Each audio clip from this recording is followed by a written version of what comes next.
Nous allons à présent découvrir la méthode pour arrondir les angles d'un bloc. Pour cela, nous allons créer un bloc texte que nous allons remplir d'un texte de substitution, menu texte, remplir avec le texte substitution. Voilà. Nous allons mettre également une couleur de fond à notre bloc. Je sélectionne donc le bloc avec l'outil de déplacement et de sélection.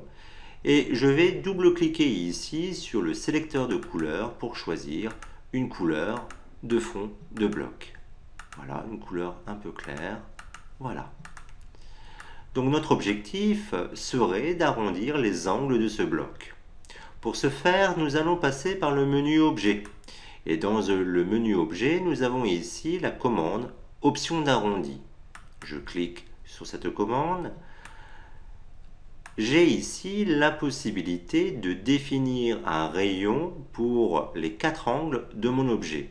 Alors si je dois définir le même rayon aux 4 angles, je vais donc conserver l'icône de chaînage active. Je vais choisir un rayon de 10 mm et je vais décider du type d'arrondi. Ici, j'ai la possibilité de choisir mon type d'arrondi.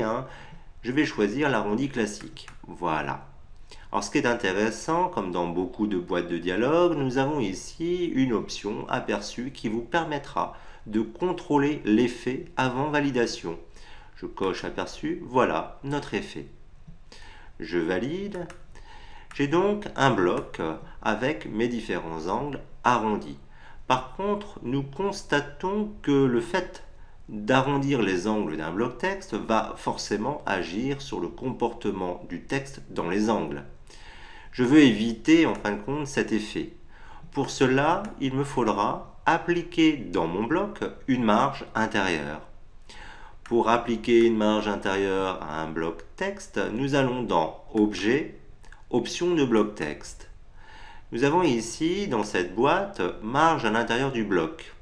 Et vous avez la possibilité de définir donc la valeur de cette marge. Alors, quelle valeur saisir? Eh bien, tout simplement, la même valeur que le rayon qui a servi pour les arrondis, c'est-à-dire 10 mm. Je valide. Nous avons à présent donc un texte parfaitement géré dans un bloc à angle arrondi. Je vais supprimer ce bloc. Nous allons maintenant créer un bloc image en partant de l'outil rectangulaire. Voilà. Je sélectionne avec l'outil de déplacement ce bloc image. Alors nous constatons qu'une icône jaune apparaît ici, sur un côté de notre bloc. Alors cette icône est une nouveauté de la version CS5 d'InDesign. Si je clique ici, vous constatez à présent qu'un losange va se positionner aux 4 angles de mon objet. En me mettant sur ce losange et en glissant vers l'intérieur de la forme, j'ai la possibilité manuellement de générer des arrondis aux angles de mon bloc, tout simplement. J'annule cette action. Voilà. Alors, il est tout à fait possible d'appliquer un arrondi uniquement à un angle de mon bloc, comme c'est le cas d'ailleurs dans la boîte de dialogue option d'arrondi, puisque si je déchaîne ici, j'ai la possibilité bien évidemment d'appliquer un angle arrondi ou un autre type d'effet d'arrondi uniquement à un angle ou à 2 angles, etc. Alors comment le faire grâce à ces poignées?